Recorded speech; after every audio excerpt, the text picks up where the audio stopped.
මෙත් බුද්ධාභිවන්දනා සකල සත සසරින් මුදන්නට. හොඳයි සාදුකාරයක් දෙන්න කවුරුද? නමස්කාරය කියමු අපි.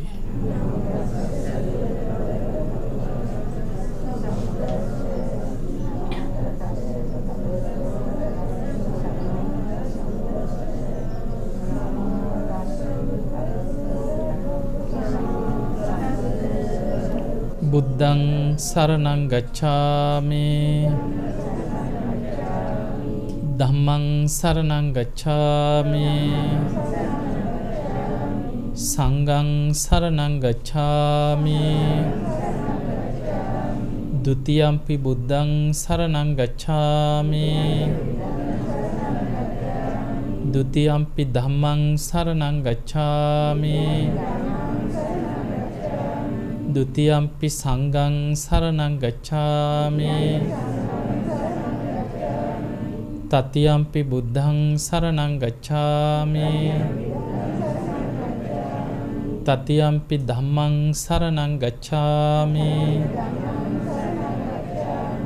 තතියම්පි සංඝං සරණං ගච්ඡාමි පාණාතිපාතා වේරමණී සික්ඛාපදං සමාදියාමි අදින්නාදානා වේරමණී සික්ඛාපදං සමාදියාමි කාමේසු මිච්ඡාචාරා වේරමණී සික්ඛාපදං සමාදියාමි මුසාවාදා වේරමණී සික්ඛාපදං සමාදියාමි සුරාමේරය මජ්ජපමා දට්ඨානා වේරමණී සික්ඛාපදං සමාදියාමි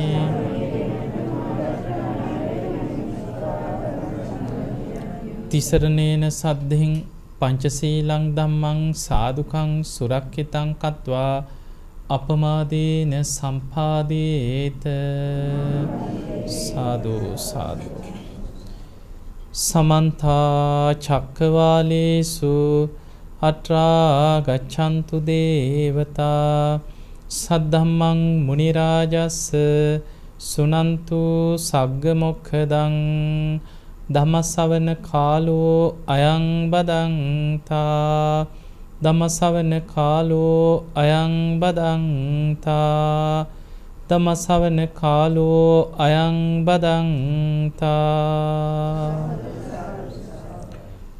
නමෝ තස්ස භගවතු අරහතු සම්මා සම්බුද්දස්ස නමෝ තස්ස භගවතු අරහතු සම්මා සම්බුද්දස්ස නමෝ තස්ස භගවතු අරහතු සම්මා සම්බුද්දස්ස සාදු සාදු වාසනාවන්ත පින්වතුනි අද මේ පින්වත් පිරිස කිරිඳිවැල පදිංචි ජයමිනී මහත්මිය ඒකනායක මහත්මයා ඩුබායිහි සේවයේ නියුතු ක්‍රිෂාන්ත මහත්මයා නුවන් මහත්මයා ඇතුළු මේ ඥාතීන් එකතු කරගෙන ධර්ම දානමේ මහා පින්කමක් සිදු කරගන්න. පින්වතුනි බුදුරජාණන් වහන්සේ එක දේශනාවක පෙන්නනවා අහස උසට කෙනෙක් අටපිරිකර කන්දක් ගොඩ ගහලා අටපිරිකර පූජාවක් කරන. ඒක පිනක්. අපි නිකන් උපමාවකට කියන්නේ අහස උසට අටපිරිකර කන්දක් කියලා. ඊළඟට තව කෙනෙක් සතර පද ගාථාවකින් ධර්ම දේශනාවක් කරන. බුදුරජාණන් වහන්සේ වදාළ අර අටපිරිකර කන්දක් පූජා කරනවට වඩා සතර පද ගාථාවකින් ධර්ම දේශනාවක් කිරීම ඒ දේශනාව උතුම් කියන. ඒකේ පින වැඩි. ඒකට හේතුව මතක තියාගන්න එක අටපිරිකරක් හරි පූජා කරන්න කෙනෙක් හිතන්නේ බණක් ඇහුවොත් විතරයි. ඒ නිසා වටිනාම දානේ මේ කරන හැම දානයන් අතර අග්‍රම දානේ වටිනාම දානේ තමයි ධර්ම දානේ. සබ්බ දානං ධම්ම දානං ජිනාති කිය. ඒ නිසා අද මේ පින්වතුන් මේ ධර්ම දානමේ පින්කම තව බොහෝ පිරිසකට බණහන්න බුද්ධ දේශනාවක් ඇසුරෙන් කෙනෙක්ගේ ජීවිතයට ධර්මය අහලා වෙනස් කරග සමහර චරිත ඉන්නවා අපිට හම්බ වෙනවා නොයේක් වැරදි මාර්ගවල ගිය චරිත හිතා ගන්නවත් බෑ ඒ ජීවිත කතා අහනකොට එක බණපදේ අහලා ජීවිතේ වෙනස් වෙච්ච අය ඉන්නවා සමහර අයගේ ජීවිත කතා ඇවිල්ලා අඬා පාපොච්චාරණය කරනවානේ හාමුදුරුවෝ ඉස්සර අපි මෙහෙමයි. හැබැයි එක බණ අහලා එක බණක් දෙකක් අහලා ජීවිතේ වෙනස් වෙනවා. මේ ධර්මයේ මහා පුදුම ආශ්චර්යයක් තියෙනවා. මේක මේ කියන කෙනාගේ ආශ්චර්යයක් නෙමෙයි. බුදුහාමුදුරන්ගේ ආශ්චර්යය. ඒක ධර්මයේ තුල තියෙනවා. එක බණ පදය අහලා ඔබ අහලා ඇති මහා දරුණු අපරාධකාරයෝ මිනිමරු දෙව් මිනිසුන්ගේ වන්දනා ලබන රහතන් වහන්සේලා බවට පත් වුණා. ජීවිත වෙනස් වුණා. ඒ කාලේ හොර කණ්ඩායම් පිටින් ගම් පහරගෙන පව්කම් කර හිටපු හොරු එක බණපදේ අහලා ජීවිතේ වෙනස් වුණා. පැවිදි වුණා. ගුණධර්ම වඩලා රහත් වුණා. අම්බපාලි වගේ අය, සිරිමා වගේ අය, වෙසංගනා. ඒ ජීවිත සම්පූර්ණයෙන් වෙනස් වුණා බණ අහලා. ඒ නිසා කෙනෙක්ගේ ජීවිතයක් වෙනස් කරන්න පුළුවන් එක බණපදයක් ඇති සමහර ලාවට. අපි දන්නේ නැහැ අපේ ජීවිතේට එක බණපදය අහලා හරියට ධර්මයේ ඇහුනොත් ඒකයි ධර්මයේ තියෙන වටිනාකම. දැන් ඔබ දන්නවා අසංකේයකුත් කල්පලක්ෂයක් පාරමී පුරාගෙන සසර පින් කරගෙන ආවා සාරිපුත්ත හාමුදුරුවෝ මුගලන් හාමුදුරුවෝ. අගසව් තනතුරක් ලබන්න අසංකේයකුත් කල්පලක්ෂයක් පෙරම් පුරන්න ඕන කියන. මේ දෙන්නගේ ගිහි නම තමයි උපතිස්ස කෝලිත. තරුණ කාලෙම සසර පිනට විමුක්තියක් හොයාගෙන යන්න ඕනෑ කියන හැඟීම හිතට ආවා. ඊට පස්සේ යාළුවෝ දෙන්නම ඉතින් ওই මාර්ගය හොයාගෙන විමුක්ති මාර්ගෙ පෙන්වන ගුරුවරු හොය ඇවිදගෙන ගියා. කොහොම ගිහිලා සංජය කියලා පරිබ්‍රාජකයෙක් හිටියා 500ක පිරිසක් තියාගෙන තමන් ශාස්ත්‍රවරයෙක් හැටියට ඒ පිරිසට අනුශාසනා කරනවා. උපතිස්ස කෝලිත දෙන්නත් ගිහිලා එතනට තමයි එකතුනේ මුලින්. ගිහිල්ලා ඉතින් අර සංජයට අවතේවකම් කරගෙන වතාවත් කරගෙන ඒ කියන දේවල් අහගෙන බැලුවා හරියන්නේ නැහැ. පෙර පිනකට තේරුණා මේ නම් අපි හොයන විමුක්තිය නෙමෙයි. ඊට පස්සේ දෙන්නම එතනින් ඇවිල්ලා විමුක්තියක් හොයාගෙන ගිහිල්ලා මගදී කතා වුණා අපි දෙන්න දෙපැත්තකට බෙදිලා යන්න. කාට හරි ඉස්සල්ලා ධර්මයක් හම්බුනොත් අනිත් යාළුවා හොයාගෙන එන ඇවිල්ලා යාටත් ඒ මාර්ගයේ කියනවා කියලා දෙන්න පොරොන්දු වෙලා දෙපැත්තකට බෙදිලා ගියා. ඔහොම ගිය වෙලාවේ තමයි උපතිස්ස දකින්නේ අස්සජී මහරහතන් වහන්සේව. උන්වහන්සේගේ ඉරියව් බොහොම සංවරයි, බොහොම සාන්තයි. ගිහිල්ලා වැඳලා ඇහුවා ස්වාමීනි ඔබ වහන්සේට ගුරුවරයෙක් ඉන්නවද? මොන වගේ ධර්මයක්ද පුරුදු කරන්නේ? කවුද ඔබ වහන්සේගේ ශාස්ත්‍රවරයා? අනේ දන්න ධර්මයක් අපිට කියන්න කිව්වා. එතකොට අස්සජී මහරහතන් වහන්සේ කියනවා මගේ ශාස්ත්‍රුන් වහන්සේ ලෝතුරා බුදුරජාණන් වහන්සේ. උන්වහන්සේ මේ දිනවල රජගහ නුවර වේළුවනේ මේ බුදු වෙච්ච මුල්ම කාලේ වේළුවනාරාමේ වැඩ ඉන්නවා කිව්වා. මං ගොඩාක් ධර්මයේ දන්නේ නැහැ කිව්වා. මේ රහතන් වහන්සේ නමක් කියන්නේ. මං අවබෝධ කරගත්ත දේ හකුලවල කියන්නම් කිව්වා. එක ගාථාවයි කිව්වේ. දැන් බලන්න අර සංජය ළඟ කොච්චර කල් වැඳගෙන වතාවත් කර අධර්මයේ අහගෙන හිටියත් මෙලෝ අවබෝධයක් ලැබුණේ නැහැ. හැබැයි හරි ධර්මය එක ගාථාව ඇහෙනකොට ගාථාවේ පද දෙකයි ඇහුනේ. යේ ධම්මා හේතුප්පබවා තේ සංහේතු තථාගතෝ ආහ. ඔය පද දෙක ඇහෙනකොටම සෝවාන් ඵලයටපත් වුණා. එතකොට බලන්න ගාථාවක පද හතරයි පද දෙකක් ඇහෙනකොට සෝවාන් වුණා. හරි ධර්මයේ කන වැටුණා නම් පින් ඇති කෙනාට ඒ සැනින් පින මතුවෙනවා. ඒ නිසා අපි දන්නේ නැහැ අපේ ජීවිතේ වෙනස් වෙන අපේ ජීවිතේ අවබෝධයට උපකාර වෙන ඒ බණ පදේ කොයි වෙලේ අපිට ඇහෙයිද දන්නේ. සමහර වෙලාවට ජීවිතේ මොකක් හරි සිදුවීමක් වෙන්න පුළුවන්. දැන් බලන්න සමහර අය හිටියා එක එක්කෙනාගේ කුසලතාව වෙනස්. මේ බුද්ධ ශාසනය තුල දැන් චුල්ලපන්තක හාමුදුරුවෝ ගැන හිතන්න. චුල්ලපන්තක හාමුදුරන්ට එක ගාථාවක් පාඩම් හිටියේ නෑ. ඔබ අහලා ඇතින්නේ. ගාථාවක එක කොටසක් කටපාඩම් කරගන්නකොට ඊළඟ ටික අමතක. ආයුස් පුදුම වීරියක් ගත්ත හරියන්නේම නෑ. එතකොට උන්වහන්සේගේ අයියා රහත් මහා පන්තක මහරහතන් වහන්සේ නම. ගිහින් කිව්වානේ අයියේ මම පැවිදි වුණාට මම කොච්චර උත්සාහ කරත් මට ගාථාවක්වත් පාඩම් කරගන්න බෑ කියලා. දැන් මේ මහරහතන් වහන්සේ නමක් කියනවා එහෙනම් මල්ලි මේ ධර්ම මාර්ගයේ බොහොම පරම ගහම්බීරයි. ඔබට ගාථාවක්වත් පාඩම් කරගන්න බැයි නම් කොහොමද ඇහුව නිවන් දකින්නේ? ඒ නිසා සිවුරු ඇරලා ගිහිල්ලා දෙමව්පියන්ට සලකගෙන පිනක් දහමක් කරගෙන ඉන්න එක හොඳයි කිව්ව එහෙනම් ඊට වැඩි. එතකොට තමන්ගේ අයියා මොකද්ද දීපු උපදේශය? ගාථාවක්වත් පාඩම් කරගන්න බැයි නම් සිවුරු ඇරලා යන එක හොඳයි කිව්වා. චුල්ලපන්තක හාමුදුරුවෝ කැමති නැහැ සිවුරු අරින්න. උන්වහන්සේ ජීවක අඹවනේ බුදුහාඳුර වැඩ හිටියේ. එතකොට ඒ අඹවනේ තමයි කුටි සෙනසුන් වල වැඩ හිටියේ. ඒ පැත්තකට ගිහිල්ලා හොඳටම අඬ ඉන්න පොඩි හාමුදුරු. බුදුරජාන් වහන්සේ එතනින් යනකොට දැක්ක මොකද චුල්ලපන්තකෝය. ඇස්වල කඳුළු කියලා. මෙහෙ එන්න කියලා එක් කරගෙන ගියා.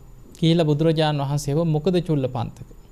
අනේ ස්වාමීනි භාග්‍යතුන් වහන්සේ මහා පන්තක ස්වාමීන් වහන්සේ මට සිවුරු ඇල්ල ගෙදර යන්න කිව්වා ගාතාවක්වත් පාඩම් හිටින් නැති නිසා. බුදුරජාණන් වහන්සේ වදාලා චුල්ලපන්තක මේ බුද්ධ ශාසනයේ මහා පන්තකගේ දෙයක් නෙමෙයි කිව්වා. මෙහෙ එන්න කියලා එක්කන් ගියා. ගිහිල්ලා බුදු ඇසින් බැලුවා බලනකොට කල්ප ලක්ෂයක් පෙරම් පුරපු කෙනෙක්. 80 මහා ශ්‍රාවකයන්ට අයිති කෙනෙක් මේ. මනෝමය ශරීර මවන භික්ෂූන් අතර අග්‍රස්ථානෙ ලබන්න සසර පින් කරගෙන ආපු කෙනා. හැබැයි ගාතාවක්වත් පාඩම් හිටින්නේ නැහැ. බුදුරජාන් වහන්සේ බැලුවා මේ කෙනාට ධර්මාවබෝධය ලබලා දෙන්න මොන ක්‍රමයකටද සසර පින හිත වැඩිලා තියෙන්නේ. බුදුහාඳුර දැක්ක එක අවස්ථාවක සසර තිත්ත වෙලා කලකිරිච්ච අවස්ථාවක් තියෙනවා රජ කෙනෙක්. ඒ කාලේ මේ චුල්ලපන්තක පෙර සංසාරේ එක ආත්මික රජ කෙනෙක්. ඒ රජ්ජුරුව කැමති හරි පිළිවෙලට ඇඳලා කරලා ඉන්න. එහෙමයි ඉන්නවන්නේ සමහරු. එතකොට ඇඳුමක් ඇඳත් ආයි එක දවසක් ඇඳපු එක අඳින්නේ. ඒක ආයි හොදලමයි අඳින්නේ. එතකොට ඊළඟට පොඩ්ඩක් අඳ නම් ඒ විසි කරනවා. මේක හරියන්නේ නැහැ කියලා. එතකොට ඊළඟට මැද්දා සමහරට එක රැල්ලක් මොන හරි පිටියොත් ඒක අඳින්නේ. එහෙමයි නේ. ඉතින් මේ වගේ රජ්ජුරුව හරි පිළිවෙලට බොහෝම පිරිසිදුව ඇඳලා ඉන්න කැමති කෙනෙක්. ඒ නිසා රාජ්‍ය සභාවට ගියත් දවස ගානේ රාජකීය සලුපිලි සුවඳ ගහන්න පිළිවෙලට බොහෝම ලස්සනටම හදලා තියන්න ඕන. දවසක් රජ්ජුරුව වටිනා රාජකීය සලුවක් බොහෝම පිළිවෙලට ආසාවෙන් ඇඳලා එදා රාජ්‍ය සභාවට ගියා. එදා දවසම කටයුතු ගොඩාක් තිබිලා හවස් වෙනකන් රාජ්‍ය සභාවේ මේ වැඩ කරලා දැන් රජ්ජුරුවන්ටම වෙහෙසිලා දාඩිය වැක්කිරිලා එදා රජ්ජුරුව ඇවිල්ලා බැලුවා මේ ඇඳගෙන ගිය ඇඳුමට මේ පැය කීපයක් යනකොට වෙලා තියෙන දේ. මුළු ඇඳුමම අපිරිසිදු වෙලා ඇකිලිලා දාඩිය ගඳේ බෑ. රජ්ජුරුවන්ට එදා තමන්ගේම කය ගැන කලකිරුණා. අපි කියන්නේ තිත්ත වෙනවා කියලා. ඒ වගේ සමහරුන්ට සමහර දේවල් තියෙනවා හිතට කාවදිනවා. අර ඇඳුම අරගෙන අතට අරගෙන බලාගෙන හිටියා මේ පොඩි වෙලාවකට කොච්චරනම් ඇඳුම අපිරිසිදු වුණාද? කය ගැන මේ කය මොනතරම් අසූචි වැగిරෙන මේ දහඩිය වැగిරෙන ඇස් වලින් කඳුළු නහයෙන් හොටු කටෙන් කෙල මේ නවදුරකින් අසූචි වැగిරෙන කුණු කයක්නේ මන් දරාගෙන ඉන්නේ කියලා එදා කය ගැනම හිතා කල්පනා කරා. බුදුරජාන් වහන්සේ දැක්ක මෙන්න මේ පින මතු කරන්න පුළුවන්. බුදුරජාන් වහන්සේ පිරිසිදු රෙදි කඩක් දුන්නා චුල්ලපන්තක හාමුදුරන්ට. රජෝ හරනම් මේක අපිරිසිදු වෙනවා කියලා රෙදි කඩ දිහා බලාගෙන ඕක පිරිමදින්න කිව්වා. එතකොට අර රෙදි කඩ දිහා බලාගෙන මේක අපිරිසිදු වෙනවා කියලා රෙදි කඩ පිරිමදිනකොට අර පෙර සසර එදා රජ කෙනෙක් හැටියට ඒ පිරිසිදු රෙදි කඩ කිලුටු වෙලා අර හිතේ ඇතිවෙච්ච කලකිරීමම ඒ පිනම මතු වුණා. පොඩි වෙලාවයි බුදුරජාන් වහන්සේ චුල්ලපන්තක හාමුදුරන්ට ওই උපක්‍රමයේ කියලා දීලා බුදුහාමුදුර වැඩියා ජීවකගේ නිවසේ දානයක් හදලා. ජීවක බුදුහාමුදුරන්ට මේ උපස්ථාන කරන්නම පාරමී පුරාගෙන පෙරුම් පුරාගෙන ආපු වෛද්‍යවරයා. ඒ නිවසට ගිහිල්ලා දැන් දානි බෙදන්න හදනකොට බුදුහාමුදුරෝ පාත්‍රයේ අතින් වැහුවා. ජීවක ඇහුවා නේ ස්වාමීනි අපෙන් අඩුවක් වුණාද? බුදුරජාන් වහන්සේ වදාලා ජීවක එක භික්ෂුවක් ඉන්නවා කිව්වා ආරාමේ. උන්වහන්සේව දැන් එක්කන් එන්න කාලයයි කිව්වා. ඉක්මනට සේවකයෙක් වැරියා ගිහිල්ලා අර ස්වාමීන් වහන්සේ වඩම්මගෙන අන්න එක්කෙනෙක් ආරාමේ වැඩ ඉන්නවලු. යනකොට එකම ස්වාමීන් වහන්සේ කෙනෙක් බිම වාඩි වෙලා භාවනා කරනවා, කෙනෙක් සිවුරක් වනනවා, කෙනෙක් මිදුලාතු ගන්නවා. එකම රූපේ තියෙන්නේ. එක එක ස්වරූපයෙන් පිරීලා ඉන්නවා ආරාමේ පුරාම. ගිය සැනින් ආපහු ආවා. අනේ ස්වාමීනි භාග්‍යතුන් වහන්සේ එකම රූපේ තියෙන ගොඩාක් අය ඉන්නවා කිව්වා. බුදුරජාන් වහන්සේ වදාලා ඔබ ආයෙමත් යන්න. ගිහිල්ලා අහන්න කවුද චුල්ලපන්තක කියලා ඒ පිරිස අතරට ගිහිල්ලා අහන්න කිව්වා. කෙනෙක් කතා කරයි මමයි කියලා. උන්වහන්සේගේ ගිහිල්ලා අතින් අල්ලලා උන්වහන්සේට වන්දනා කරන්න කිව්වා. එතකොට අනිත් ඔක්කොම නැති වෙයි. උන්වහන්සේ වෙක්කන් එන්න කිව්වා. ගිහිල්ලා ඇහුවා කවුද චුල්ලපන්තක? මමයි කිව්වා. උන්වහන්සේගේ ගිහිලා අතින් අල්ලලා ස්වාමීනි දානෙට වඩින්න ඔබ වහන්සේට සියල්ල සූදානම් කියලා වන්දනා කරා. අර ඔක්කොම අතුරුදහන් වුණා. එක් කරගෙන ආවා. බුදුරජාන් වහන්සේ දානෙ වළඳන්න පෙර මාර සංඝ පිරිස අතරෙදිම කියනවා මහණෙනි මේ තමයි මගේ බුද්ධ ශාසනයේ මනෝමය ශරීර මවන භික්ෂූන් අතර අග්‍රම කෙනා කියෝ. එතකොට බලන්න අර සුළු උපක්‍රමී. හැබැයි බලන්න මහා පන්තක ස්වාමීන් වහන්සේගේ උපදේශ මොකද්ද? සිවුරු ඇරලා යන්න කිය මේක නම් හරියන්නේ නැහැ කිය ඔයාට. එතකොට මහා පුරුෂයන්ට මේ 80 මහා ශ්‍රාවකයන් වහන්සේලා අතර අයටත් රහත් වෙන්න පින තිබ්බ අයට එක ගාතාව පාඩම් කරගන්න බැරි කාරල් තිබිලා තියෙනවා. ඒ නිසා මතක තියාගන්න සමහර චරිත ගත්තොත් සමහර කාලේ එනවා සමහරුන්ට. දැන් බුද්ධ ශාසනය තුල ඔය වගේ මේ අවුරුදු 25ක් වීරිය වැඩුවක් කියන සෝන හාමුදුරු සමාධියක්වත් නැහැ. අන්තිමට සක්මන් කළ යටිපතුල් පැලුණා කියන. අඩිය තියෙනකොට ලේ සක්මනේම ලේ කියන. අන්තිමට ඒත් පුදුම වීරියක් කියන්නේ දන ගහගෙන දනිස් දෙකෙන් සක්මන් කරා. මැරුණත් නවත්තන්නේ නැහැ කියලා. එහෙම සක්මන් කළා. දැන් දනිස් දෙක ඉදිමිලා එහෙම ඇදගෙන වැටුණා සක්මනේ. අවුරුදු 25ක් කොහොම වීරිය වැඩුවා සමාධියක්වත් නැහැ. දැන් අද වගේ කාලයකද කියලා හිතන්න. බුදුහාමුදුරු වැඩ ඉන්න. එක ගාථාව අහලා රහත් වෙන මාර්ගඵල ලබන පෙළහර පාන ශ්‍රාවකයෝ වැඩ හිටපු කාලෙක අවුරුදු 25ක් සමාධියක්වත් නැතුව පැවිදි වෙලා වීරිය වැඩුවා කියන්නේ. කකුල් පැලෙනකන් සක්මන් කරා කියන්නේ පුදුම වීරියක්නේ. අන්තිමට අවුරුදු 25කට පස්සේ හිතුණා මට පින නැතුව ඇති. සිවුරු ඇරලා යනවා කියලා හිතුණා. මට මේක හරියන්නේ නැහැ කියලා. ඒ සිතුවිල්ල ආවේ අවුරුදු 25ක් ගිය තැන. බුදුරජාණන් වහන්සේ ඒ සිතුවිල්ල හිතට එනකොටම බුදු ඇසට යොමු වුණා. බුදුරජාණන් වහන්සේ ඉරදීන් පෙනී හිටියා. පෙනී ඉඳලා ඇහුවා චුල්ලපන්තක ඔබ වීරිය අත මේ සෝන උන්වහන්සේගේ නම. සෝන ඔබ වීරිය අතහැරියා නේද කියලා ඇහුවා. අනේ ස්වාමීනි බලන්න කිව්වා මගේ මේ යටිපතුල්. මේ සක්මන පුරාම තියෙන්නේ මගේ මේ යටිපතුල් වල ලේ කිය. මගේ දනිස් දෙකත් ඉදිමිලා. අවුරුදු 25ක් මං වීරිය වැඩුවා. සමාධියක්වත් නැහැ කිය. එතනදී බුදුරජාණන් වහන්සේ අහනවා සෝන ඔබ ගිහි කාලේ ඔබ රාජකුමාරයෙක් නේද? අනේ ස්වාමීනි ඕ කියෝ මං රාජකම රාජකීය රාජකුමාරයෙක්. මේ සියලු සැප සම්පත් අතහැරලා තමයි මේ නිවන් දකින්න පැවිදි වුනේ. ඒත් අවුරුදු 25ක් වීරිය වඩලව සමාධියක්වත් වෙන කෙනෙක් නම් ඉන්නවද ඔච්චර කාලනේ? ඉච්ඡර වීරිය වඩලවත් බුදුරජාණන් වහන්සේ අහනවා සෝන ඔබ ගිහි කාලේ පැවිදි වෙන්න කලින් ඔබ ආස කරපු දෙයක් තිබ්බද? ස්වාමීනි මං සිතාර් වාදනයට ආසයි කිව්වා. දැකලා ඇතිනේ ඔය සිතාර් කියන.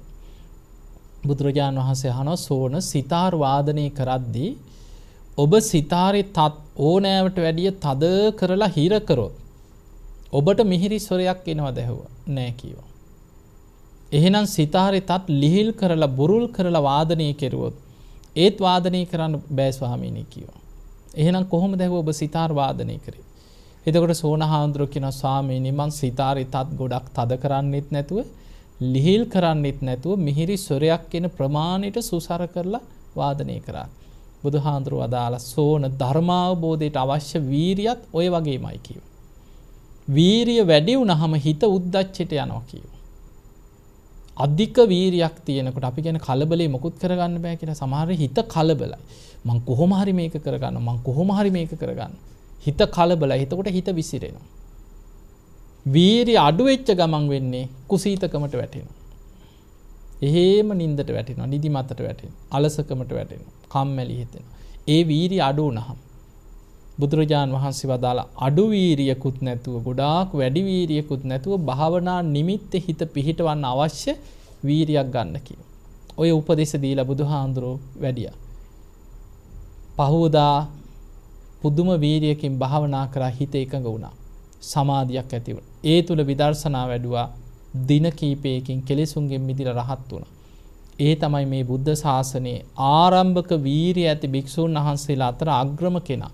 සෝනහාමුදුරුවෝ. එතකොට හිතන්න උන්වහන්සේට සිවුරු ඇල්ලලා යන්න හිතුණා මේක බෑම කියලා. එහෙනම් හිතන්න මේ නිවන් දකින්න පින තිබ්බ 80 මහා ශ්‍රාවකයන්ට අයිති පෙර සසරේ පෙරුම් පුරාගෙන ආපු මහා පුරුෂයෝ මේ.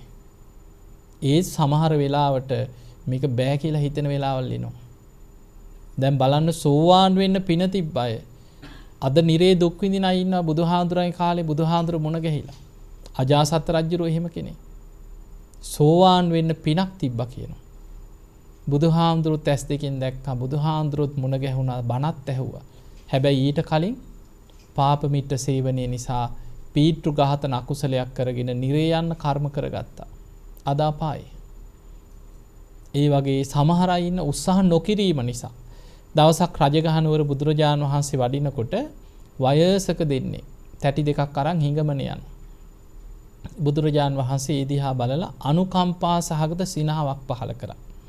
ඔය hina වෙනකොට දැන් අපිට නම් එක එක hinaවල් තියෙනවන්නේ. අපහසෙට hina වෙන්න පුළුවන්, උපහසෙට hina වෙනවා. කොක් හඬලා hina වෙනවා කියන එක එක hinaවල් ගොඩක් තියෙනවා. ධර්මයේ තියෙන එක එක hinaවල් ගැන. බුදුවරු සිනහ පහළ කරනකොට ඒකට ධර්මයේ කියන්නේ හසිතුප්පාදේ කියලා. බුදු කෙනෙක් සිනහ පහළ කරනකොට සතර දලදාවන්ගේ අග විවර වෙනවා කියනවා. දත් ඔක්කොම පේන්නේ. සතර දලදා අගින් විවර වෙලා පේනවා. ඒ දත් අගින් සුදු බුදු රැසක් පැන නගිනවා එතකොට. සුදු පාට බුද්ධ රශ්මි වලල්ලක් බුදුරජාණන් වහන්සේගේ සිරස වටා 3 වලල්ලක් ප්‍රදක්ෂිනා වෙලා එහෙම බුදු රැස් වලල්ල අහසට පැන නගිනවා කියනවා. එතකොට ආනන්ද හාමුදුරුවෝ පිටිපස්සෙන් වැඩියක් දන්නවා බුදුහාඳුරන්ගේ සිරස වටා සුදු බුදු රැසක් පැන නගින කැරකිලා අහසට පැන නගිනකොට මේ බුදුහාමුදුරුවෝ යම් ධර්ම කාරණයක් මතු කරන්නයි සිනහ පහළ කරේ. එතකොට මේ බුදු කෙනෙක් සිනහ පහළ කරන්නේ ධර්ම කාරණයක් මතු කරන්න ඕනේ වුණාම. දැන් අර වයසක දෙන්න පාර යනවා තැටි දෙකක් අරන් හිඟමනේ. බුදුරජාන් වහන්සේ අනුකම්පාවෙන් බලාගෙන ඉඳලා අනුකම්පා සහගත සිනහවක් පහළ කරන්නේ. ආනන්ද හාමුදුරුවෝ දැක්කා බුදු රැස් වලල්. ආනන්ද හාමුදුරුවෝ ස්වාමීනි භාග්‍යතුන් වහන්සේ කුමන හේතුවක් නිසාද මේ සිනහ පහළ කරන්නේ? ආනන්ද මේ දෙන්න අඳුරනවද බලන්න කි. අර වයසක දෙන්නේ දැන් ඔළුවත් අවුල් පාරේ යනවා හිඟමනේ යනවා පිස්සුවෙන් වගේ. ආනන්ද හාමුදුරුවෝ බලාගෙන ඉන්නකොට මතක් වුණා නේ ස්වාමීනි භාග්‍යතුන් වහන්සේ මීට බොහෝ කාලයකට පෙර බුදුහාඳුරු බුදු වෙච්ච මුල් කාලේ මේ රජගහනුවරට වඩිනකොට එදා මේ නගරේ හිටපු ධනවත්ම සිටුවරයයි සිටු දියණියයි නේද කියෝ. නගරේ ඒ කාලේ හිටපු ධනවත්ම සිටුවරයයි සිටු දියණියයි. බුදුරජාන් වහන්සේ වදාලා ආනන්ද ඔබ අඳුනගත්තා කියෝ. මේ දෙන්නා තරුණ කාලේ ධර්මයේ දියුණු කරා නම් ගිහි ජීවිතේ අනාගාමි වෙන්න පින තිබ්බ දෙන්නෙක් කියෝ. මැදි වයසේ ධර්මයේ පුරුදු කරා නම් සකදාගාමි වෙන්න පින තිබ්බා කියෝ. වයසට ගිහිල්ලා සිහි කල්පනාව තියෙන කාලේ ධර්මයේ වැඩුවා නම් සෝවාන් වෙන්න හරි පිනක් තිබ්බා කියෝ. තරුණ කාලේ උත්සාහ කරෙත් නැහැ, මැදි වයසේ උත්සාහ කරෙත් නැහැ, වයසට ගිහිල්ලා පුළුවන් කාලේ උත්සාහ කරෙත් නැහැ. පින ගෙවෙන පින තියෙනකන් තමයි සිටු තනතුරු ඔක්කොම ධනය සල්ලි වාගේ ඔක්කොම පින තියෙනකන් තමයි ඔක්කොම සෙල්ලම් ටික. පින ගෙවිලා අවසන් වෙනකොට අන්තිමට මහා පාරට වැටලා පින ගෙවෙනකොට ආයි එක රැයයි. බලන්න සමහරු රජමැදුරේ හිටියත් එක රැයෙන් මහා පාරට වැටෙන්නේ නැද්ද? ලොකු ගෙවල් හදාගෙන ඉන්නවා. ගින්නකින් සියල්ල විනාශ වෙන්න පුළුවන්. සුනාමිය ආවා. පොළොවටම සමතලා වෙච්චිව නැද්ද? අත්තිවාරම් විතරයි සමහරුන්ගේ ගෙවල් දොරවල් වල. ගොඩනැගිලි පිටින් කඩාගෙන වැටුණා සමහර. මහා පොළොවට භූමිකම්පාවකින් සුළඟකින් ගින්නෙන් ජලයෙන් විනාශ වෙන්න පුළුවන්. එක්කෝ අපි දන්නෙත් නැහැ සමහරට ඔබේ ඉඩකඩම් දීපල කොහේ හරි ඉන්න හතුරෙක් කොරෝප්පුවල් ලියාගෙන අයිති කරගෙන තියෙන්නත් පුළුවන්. ඔබ දන්නෙත් නැහැ. රජ්ජුරුවන්ට බැයිද එක රැයින් රාජසන්තක කරගන්න. අපිට මේ මගේ ඉඩම කිව්වට එක රැයින් රාජසන්තක කරගන්න පුළුවන්. ඒ නිසා අපිට තියෙන දීපල වස්තුව බලන්න සමහර අය ඔබ ඔය මානසික රෝහලකට එහෙම ගිහිලා චුට්ටක් විස්තර හොයලා බලන්නකො මිනිස්සු දිහා. රටේ හිටපු හොඳ ව්‍යාපාරිකයෝ ඉන්නවා අද පිස්සු හැදිලා. වෛද්‍යවරු ඉන්නවා, ඉංජිනේරුවෝ ඉන්නවා, බැංකු මැනේජර්ලා ඉන්නවා. නොඑක් චරිත එක එක જાති අය. ඒ නිසා සමාජය හොඳට හිටපු ගන්නපු අය ඔළුව අවුල් වෙලා පොඩි දෙයක් ඇති ජීවිතේ කඩාගෙන වැටෙන්න. ඒ නිසා පින්වතුනි පුළුවන් තරම් පිනක් කරගන්න, කුසලයක් කරගන්න, ධර්මයේ දියුණු කරගන්න ලොකු උත්සාහයක් ගන්න. අපි දන්නේ නැහැ අද අපි මෙහෙම හිටියට මොන විදිහට අපිට ඉදිරියේ මොනවා වෙයිද, හෙට මොකක් වෙයිද. ඒ නිසා පින කියන එක අපිට හැමදාම රැකෙන්න බෑ. පිනේ විපාක ගෙවිලා දැන් අපි අකුසලයක් කරත් අකුසලයේ විපාක ගෙවිලා අවසන් වෙනවා. කරන පිනේ විපාකත් විපාක දීලා අවසන් වෙනවා. බුදුහාමුදුරන්ගේ කාලේ බුදුරජාන් වහන්සේ වැස් දෙකෙන් දැකලා මුණ ගැහිලා. දැන් අපි හිතනවා අනේ අපිට බුදුන් දකින්න තියෙනවා නම් හිතන අය නැද්ද? අනේ අපිට බුදුන් දකින්න. අපි දකින්න ඇති ඕන තරම්. කොච්චර බුදුරු පහළ වුණාද අතීත සංසාරේ දිහා ගනිද්දී.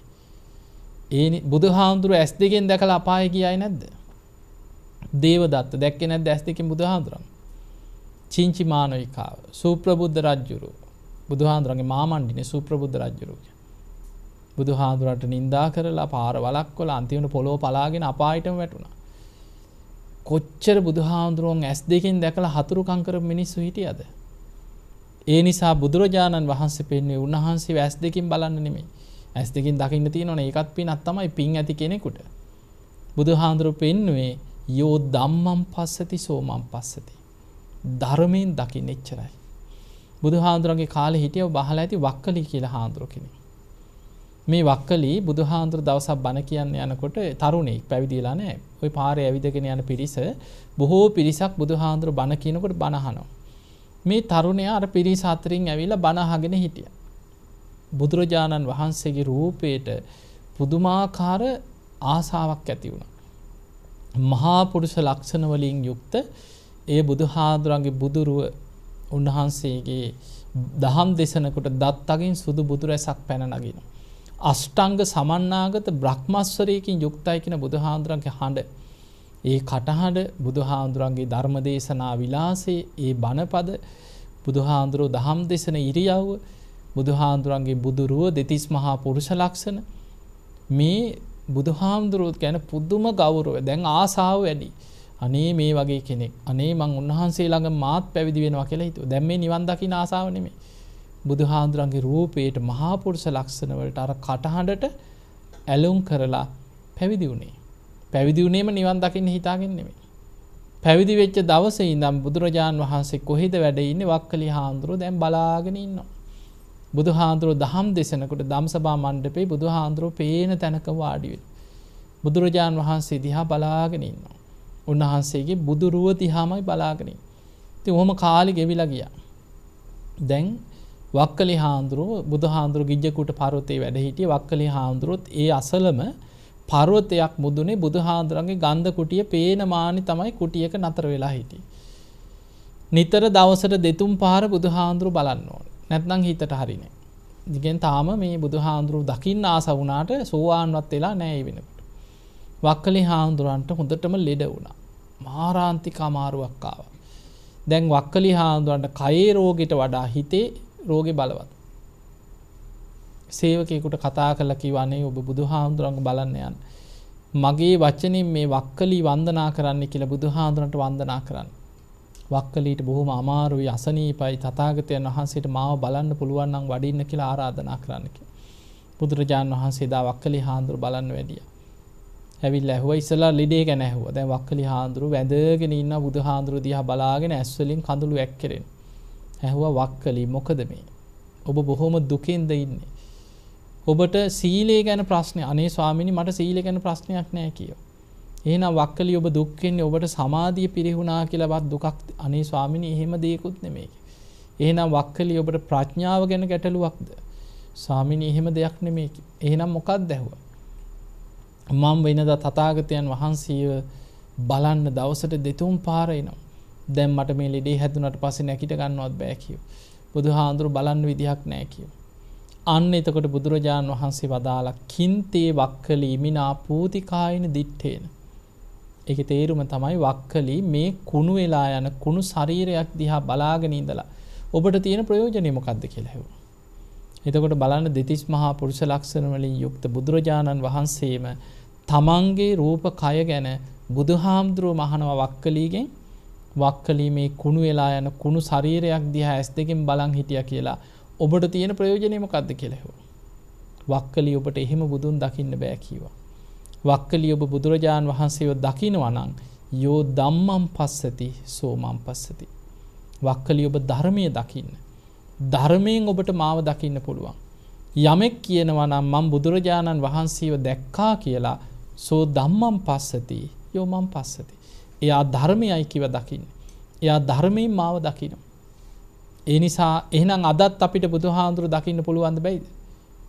පුළුවන්ද බැයිද? පුළුවන්. ඒ කොහොමද? ධර්මයෙන්. අපි ධර්මයේ ඉගෙන ගන්නවා නම්, ඒ ධර්මයේ විමසනවා නම්, බුදු ගුණ මෙනෙහි කරනවා නම්, ධර්මයේ ගුණ සිහි කරනවා නම්, ධර්මයට ආස කරන කෙනෙක් නම් ධර්මයේ තුලින් අදත් බුදුරජාණන් වහන්සේව දකින්න පුළුවන්. බුදුහාඳුර එක තැනක පෙන්නනවා මහණෙනි බුදුරජාණන් වහන්සේ විදිහටම සිවුර පෙරෙව්වත් බුදුරජාණන් වහන්සේ සිරිපතුල් තබන විදිහ බලාගෙන උන්වහන්සේගේ සිවුරේ කොනක එල්ලිලා බුදුහාඳුර පස්සෙන් මෙනවා ඒ විදිහටම අඩිය තියතියි. හැබැයි යාගේ හිතේ ධර්මයේ නැත්නම් එයා බුදුරජාණන් වහන්සේට ගොඩාක් දුරින් ඉන්න කෙනෙක් කියෝ.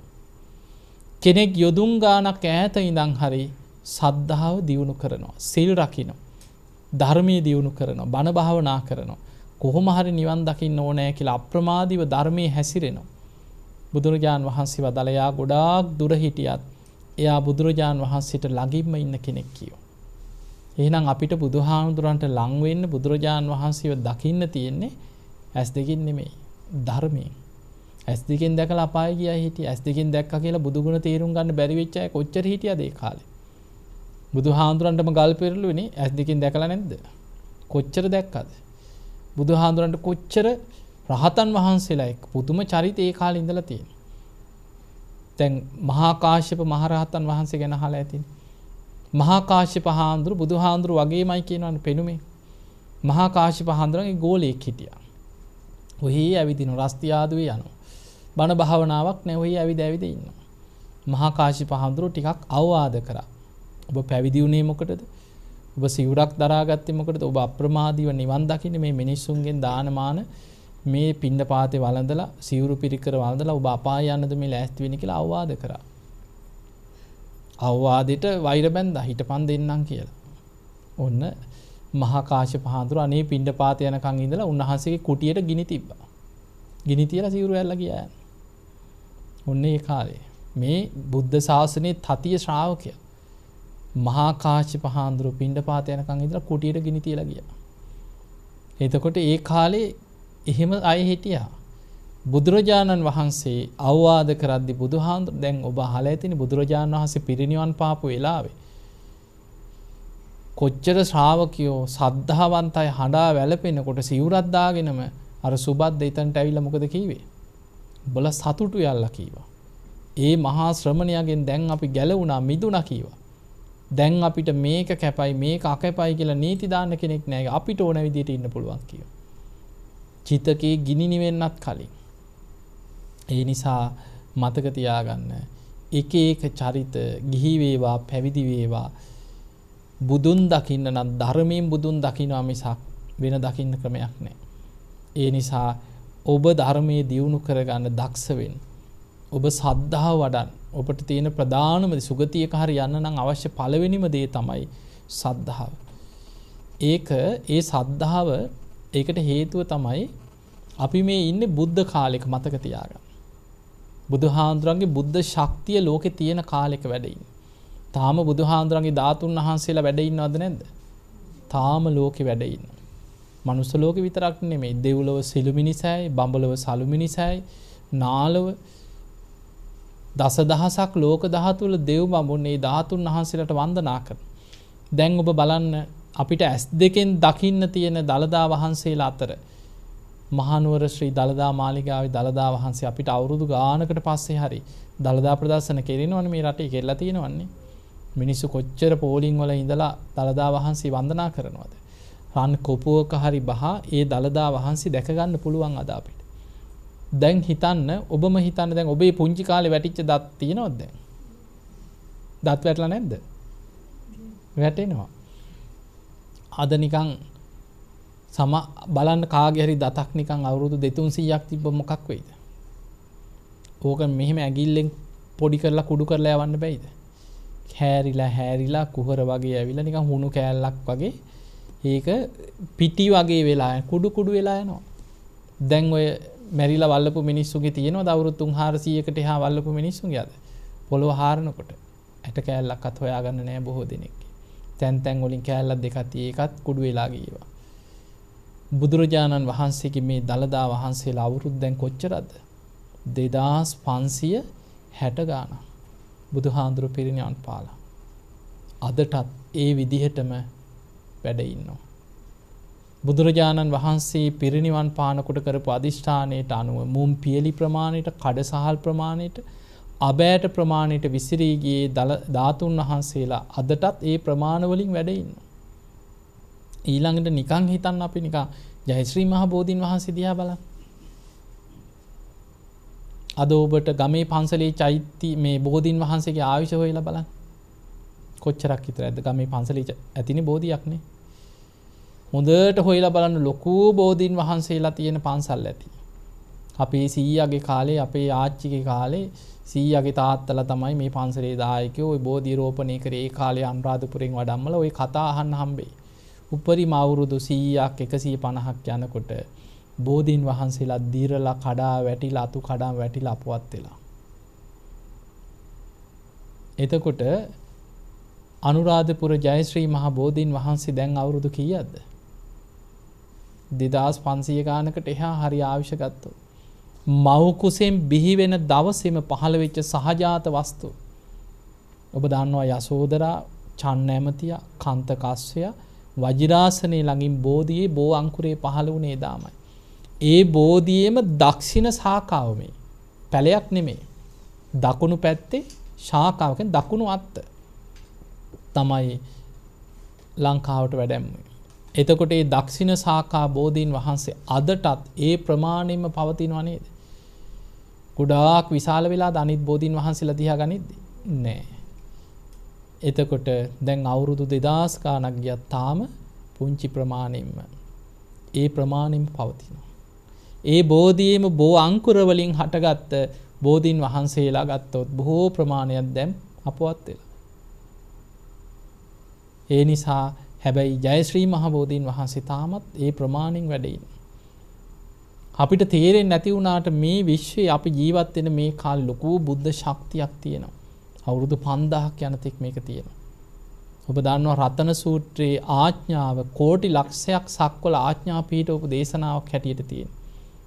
බුදුහාඳුරන්ගේ බුදු ගුණ, ධර්මයේ ගුණ, සංඝ ගුණ, තුනුරුවන්ගේ ආඥාව කෝටි ලක්ෂයක් සක්වල ආඥා පීඨෝප දේශනාව. දැන් බලන්න ඔබ අහලා ඇති වට්ටක පිරිත අහලා ඇතිනේ.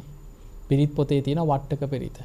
ඒකේ තියෙන අපේ බුදුරජාන් වහන්සේ බුදු වෙලා මේ භික්ෂුන් වහන්සේලා පිරිසක් එක්ක රජගහ නුවරින් වඩිනකොට එක පැත්තකින් ලැබු ගින්නක් පැතිරීගෙන එනවා. විශාල ගින්නක් එනවා මේ පැත්තට.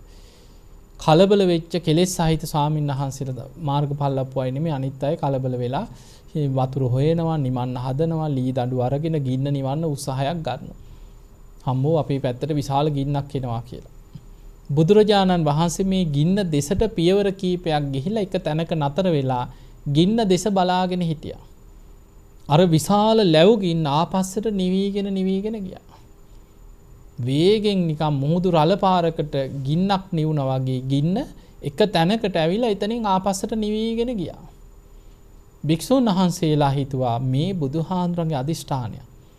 බුදුරජාණන් වහන්සේ ළඟට ඇවිල්ලා කියනවා සාමීනි ඔබ වහන්සේ මේ නම් ආශ්චර්යයි. තථාගතයන් වහන්සේ ගින්න ළඟට ගිහිල්ලා ගින්න දිහා බැලුවා විතරයි මේ ගින්න නිවිගෙන ගියා කිව්වා. බුදුරජාණන් වහන්සේ වදාලා මහණෙනි තථාගතයන් වහන්සේ දැන් කරපු දෙයක් නෑ කිව්වා. ඒ පෙර සසරේ අදිෂ්ඨානයක් තියෙනවා කිය මේ භූමිය අදටත් බලවත්. අනේ ස්වාමිනී අතීත කතාව කියන්න කිව්වා. එතකොට බුදුරජාණන් වහන්සේ වදාලා මහණෙනි සසරේ පාරමී පුරනකොට ඒක ආත්මයක මෙතන මහ වනාන්තරයක් කියවයිදා. මේ ගස් අතර මෙන්න මෙතන තිබ්බ ගහක පුංචි වටුකුරුළු කූඩුවක එදා බෝසතාණන් වහන්සේ වටුකුරුළු පැටියෙක් හැටියට ඉපදිලා හිටියා කිව්වා. සසරේ පෙර එක ආත්මයක විශාල ලැබු ගින්නක් මේ වගේම ඇවිල්ලා අර ගස් ගිනි අරගෙන වේගෙන් ගින්න පැතිරීගෙන එනකොට පියාඹන්න පුළුවන් අත්තටු පණ තියෙන කුරුල්ල ඔක්කොම පියාඹගෙන ගියා කිව්වා. මේ වටුකුරුළු පැටියගේ අම්මයි තාත්තයි පියාඹගෙන ගියා කිව්වා. එතකොට ඒ අය පියාඹගෙන ගියා. මේ පුංචි වටුකුරුළු පැටියට පියාඹ ගන්න බැරි වුණා. අත්තටු පණ නැහැ. පියාඹන්න අත්තටු පණ නැහැ. ඒ වෙලාවේ දැන් වටකුරුළු පැටියා අර කූඩුවේ ඉඳගෙන සත්‍යක්‍රියාවක් කරන මේ පෙර බෝධිසත්වරුනේ එතකොට අපිට තේරෙන්නේ නැහැ මේ පුංචි පැටියෙක් වුණත් පෙර බෝධිසත්වරින්ගේ තියෙන ඒ හැකියාව. මේ පුංචි වටකුරුළු පැටියට පෙර බුදුවරුන්ගේ බුද්ධ ශක්තිය හිතට ඒ මොහොතේ හිතට බයක් ඇති වෙච්ච වෙලාවේ සිහි වුණා. හිතනවා පෙර බුදුවරුන්ගේ බුද්ධ ශක්තිය යම්සේද මම සසරේ යම් ගුණයක් පිරුවද. ඇත්තටම අවංකව හිතනවා තමන්ගේ අසරණකම. ඒ වෙලේ හිතනවා මගේ අම්මා තාත්තත් දැන් මාව අතහැරලා පියාඹලා ගියා. මගේ අත්තටු පණක් නැහැ. පියාඹ ගන්නත් බෑ. ගින්නක් පැතිරිලා එනවා. මේ ගහ දිගේ ගින්න එනවා. අනේ මං අසරණයි. හැබැයි මං සසරේ වඩපු යම් ගුණයක් ඇද්ද? පෙර බුදුවරුන්ගේ බුද්ධ ශක්තියක් ඇද්ද? ඒ සත්‍යානුභාවයේ මේ ගින්න නිවේවා, ගින්න ආපසු හැරේවා කියලා හිතුවා. අර පුංචි වටකුරුළු පැටියෙක්ගේ හිතට ආපු සිතුවිල්ල. ඒ සැනින් ගින්න ආපස්සට නිවීගෙන ගියා කියන. ඕක තමයි වට්ටක පිරිතේ තියෙන කතාව. කියලා බුදුරජාන් වහන්සේ වදාළ මහණෙනි ඒ සසරේ බොහෝ කාලයකට පෙර එදා පුංචි වටකුරුළු පැටියෙක් හැටියට මේ භූමියේ ඒ කූඩුවේ හිටියේ මමයි කියනවා. එදා ඒ කරපු සත්‍යක්‍රියාව අදටත් මේ භූමියේ බලවත් කියව. එතකොට බලන්න බෝධිසත්වරෙක් බුදුහාඳුර වදාළ අද තථාගතයන් වහන්සේ එතනට ගිහිල්ලා ඒ සත්‍යක්‍රියාව සිහි කරා විතරයි කියව. එතකොට බුදුහාඳුර මේ මොහොතේ අදිෂ්ඨානයක් කරා නෙමෙයි. බුදුරජාන් වහන්සේ වදාළ මේ භූමිය අදටත් මොනතරම් ගින්නක් ආවත් එතනට ඇවිල්ලා ආපහු නිවිගෙන යනවා මිසක් එතන ගින්නකින් විනාශ කරන්න බෑ කියලා. තාමත් බලවත් කිවයි සත්‍යක්‍රියාව.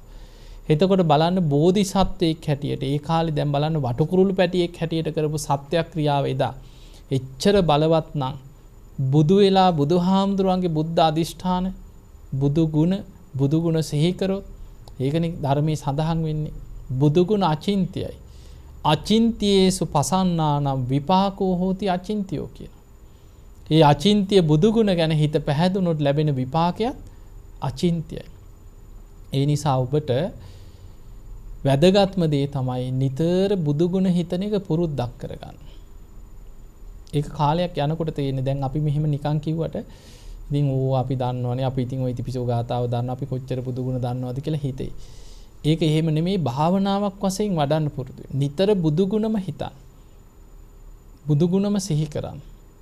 එතකොට දේශනාවල ජාතක කතාවල හරි අනන්තවත් සිදුවීම් තියෙනවා.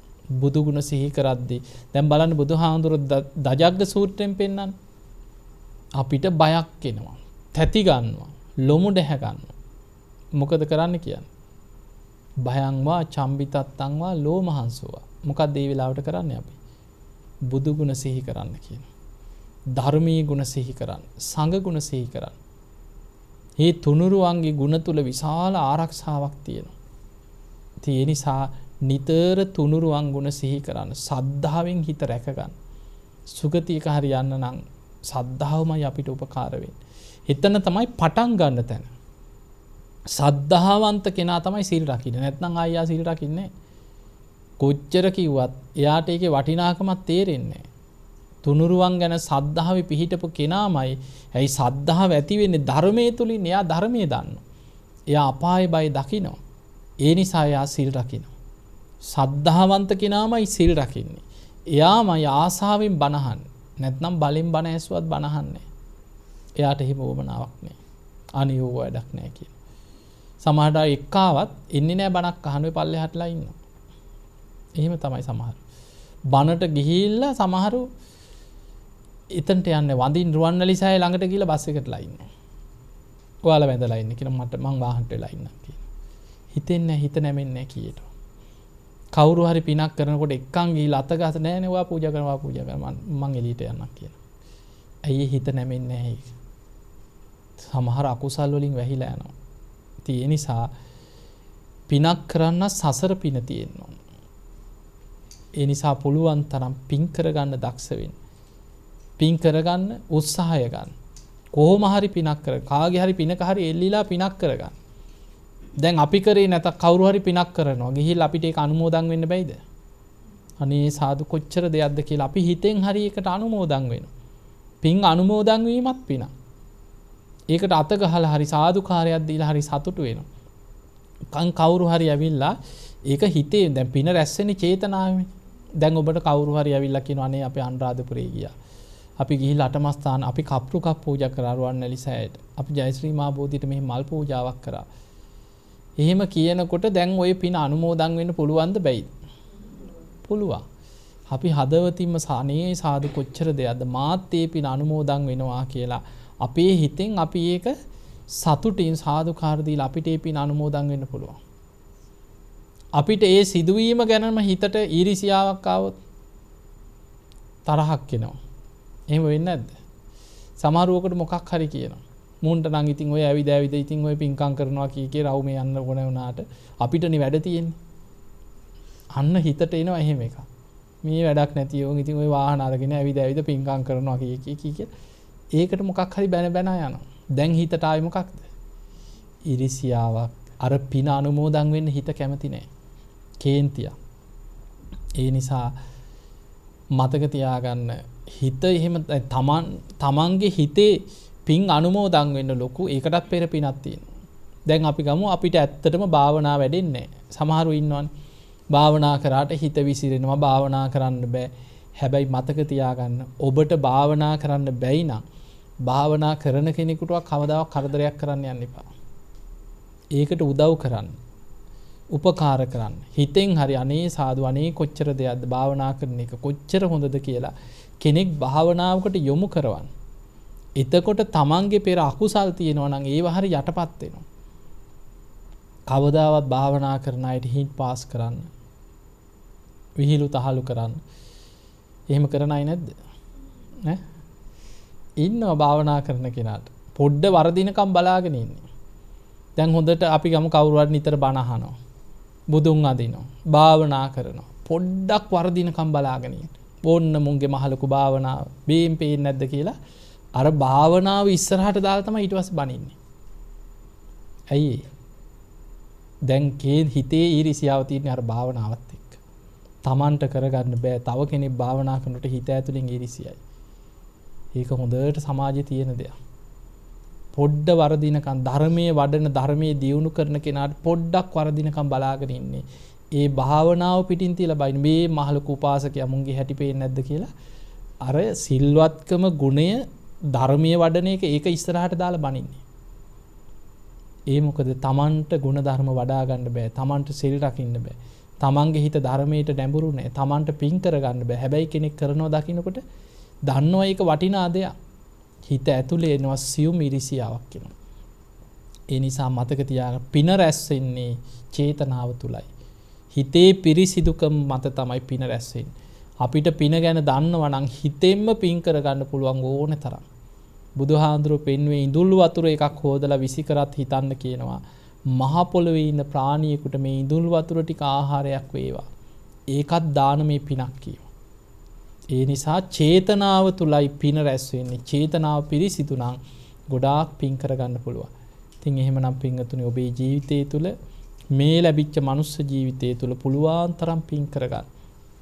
කරදර, බාධා, ප්‍රශ්න හැමෝටම තියෙනවා නැති වෙන්නේ කවදාවත්. ඔක්කොම ප්‍රශ්න විසඳගෙන බනහනවා කියලා හිතුවොත් කවදාවත් වෙන්නේ නැහැ. ප්‍රශ්න පිටම මැරෙන්න වෙනවා. ඒ නිසා පුළුවන් තරම් මොන ප්‍රශ්න තිබ්බත් බනහන එක පුරුද්දක් කරගන්න. පුළුවන් තරම් පිනක් කරගන්න. ගෙදර ප්‍රශ්න ඔක්කොම විසඳගෙන පින් කරන්න හිටියොත් කවදාවත් පිනක් කරගන්න ජීවිතේට හම්බෙන්නේ නැහැ. එක ප්‍රශ්නයක් ඉවර වෙනකොට තව ප්‍රශ්න ගොඩාක් කඩාගෙන වැටෙනවා. ඒක තමයි ජීවිතේ. මනුස්ස ජීවිතේම බුදුහාඳුරු පෙන්වේ ඉපදීමම ජාතිපච්චයා ජරා මරණ ශෝක පරිදේව දුක්ඛ දෝමනස් උපායාස අඬනවා වැළපෙනවා පපුවට ගහ ගන්නවා ඔලුවට ගහ ගන්නවා සුසුම් හෙලනවා හූල්ලනවා ඕක තමයි ජීවිතේ. ඒ නිසා ඔය අතරේ පුළුවන් තරම් පින් කරගන්න කුසල් වඩා ගන්න. ඔබ හැම දිනාටම සද්ධාදී ගුණ ධර්ම දියුණු කරගෙන උතුම් ධර්මයේම අවබෝධ කරගන්න වාසනාවම ලැබේවා ලැබේවා ලැබේවා කියලා ආශිර්වාද කරනවා. එහෙමනම් ඔබ හැම දිනාම නිදුක් වේවා නිරෝගී වේවා සුවපත් වේවා. බක්කුල සෑයේ පිහිට ආශිර්වාදේ බක්කුල හාමුදුරන්ගේ ඒ උතුම් 13 වහන්සේලාගේ මේ මහානුභාව සම්පන්න ගුණය නිවන් දකින්න තෙක් නිරෝගී සම්පත්තිය දීර්ඝායු සම්පත්තිය ඇතුව ඔබ හැම දිනාටම සුවසේ ධර්මාවබෝධය කරා යන්න මේ ධර්ම දානමේ පිනත් ආශිර්වාදයක්ම වේවා කියලා ආශිර්වාද කරනවා. හොම වැඳගන්න අභිවාදන සීලිස්ස නිච්ඡං වද්ධා ප්‍රචායිනෝ චත්තාරෝ ධම්මා වඩ්ඩන්ති ආයුවන්නෝ සුඛං බලං ආයුරාෝග්‍ය සම්පatti සග්ග සම්පatti මේවච අතෝ නිබ්බාන සම්පatti මිනාතේ සමිච්ඡතු හැම දිනාම නිදුක් වේවා නිරෝගී වේවා සුවපත් වේවා සුවපත් වේවා සුවපත් හැම දිනාටම තෙරුවන් සරණයි.